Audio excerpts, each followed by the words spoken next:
When you think of Toby, I think you think of energy, both on the field and off.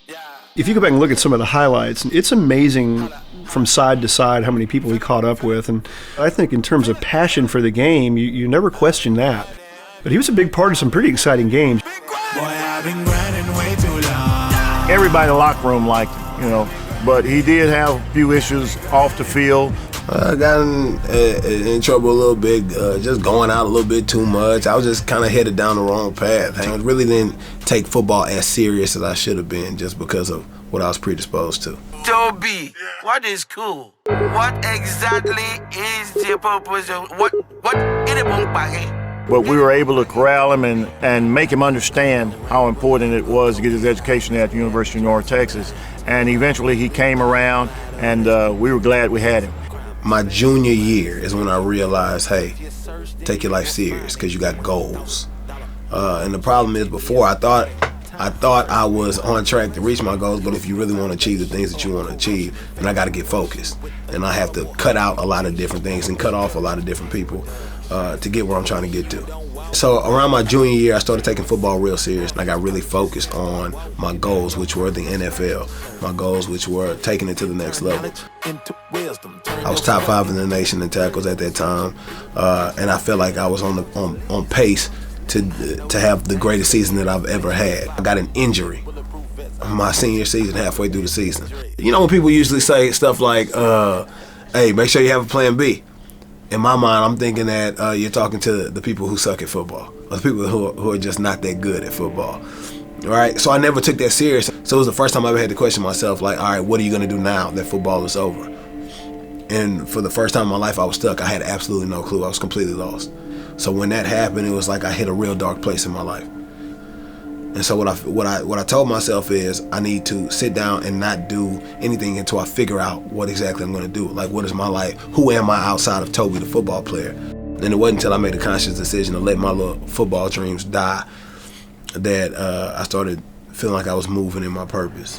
As I moved in that vision and I started my own nonprofit organization that I had absolutely no idea how to start, resources just started coming to me as I was moving, and things really just started working out. Someone I would consider my big brother and like a mentor, Eric Thomas, E.T. the hip hop preacher. And when I started the organization, one of my big dreams was, like, when we get big, I'm gonna make sure that E.T. comes out and he speaks at one of our events.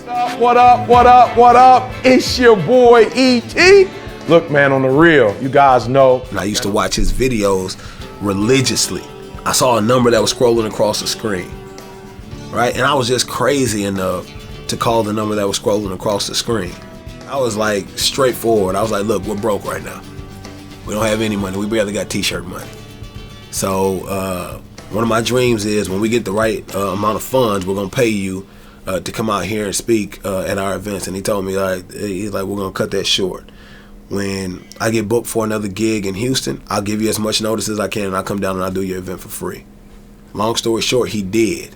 We focused on edutainment, entertainment, education. So he had never seen anybody go on before him and actually move some high school students or move the younger generation. So when he saw it, he instantly called the co-owner of the company and was like, hey, we got to get this dude Tobe on squad. I'ma put purpose in their heads like turn opponent to a thoroughbred like can't see the light if you in the shed like and you empty if you only eat bread like. They watched an old video that I did on Facebook with my family, just freestyling doing music, and was like, hey Tobe, you know what? We feel like you should do the music for our company because we want to be the hub for inspiration and motivation. And I was like, I don't know if you know, but I don't do music. Like, I've loved music my whole life, but I don't do music like that. I have a nonprofit organization that I'm focused on and that I'm running. He was like, nah, don't worry about it. We really feel like you should do music. Long story short, I became the first artist of ETA Records, and they started the label with me as the first artist. ETA is going down, it's dropping. I need y'all to support my boy Tobe, to the T-O, to the B-E, to the Tobe, baby. And all work to serve the same purpose. And I believe that my purpose is just to be a conduit to the realization of purpose in people's lives in whatever vehicle that I'm in at the time, whether it's music, whether it's running a nonprofit, whether it's moving boxes or driving people around, who knows? But I just stay true to what I know my purpose is, and I stay focused on the purpose at hand. Look at how it all played out. Told my homies who know me, we about to be global. Yep. I'm from the hood but can't stay out. I keep OGs with me half the time like T-Mo. I ain't really hella social.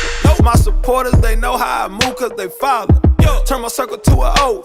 It's always great to see them after they've gotten a diploma and gotten into the workforce and become something that they dreamed of, or even something they didn't dream of.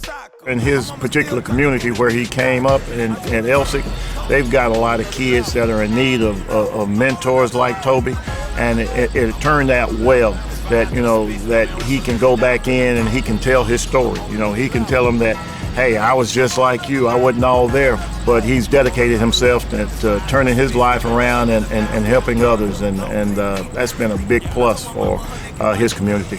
He's always been part entertainer. So again, how you take your passions and your talents and you combine them towards something that can make a difference. I mean, not everybody really puts all that together, but it's cool to visit with him when he comes back. And I know I had very little impact on that portion of his life, but it's cool to see, you know, that he's packaged everything together that way. I'm on another level. I'm on another level. I'm on another level. This vibe that I spit got me wrestling it down. I'm on another level. I try to tell people all the time, listen, I'm not a rapper. I'm not a rapper. Don't be confused. Rappers do rap stuff. I'm an edutainer. The rap is literally to fool you and bamboozle you into realizing that you have purpose for your life. Like, this is how I know it has absolutely nothing to do with me. It's the most fulfilling thing in the world, and I'm the happiest I've ever been at. I never thought anything could make me more happy than football. But God had other plans.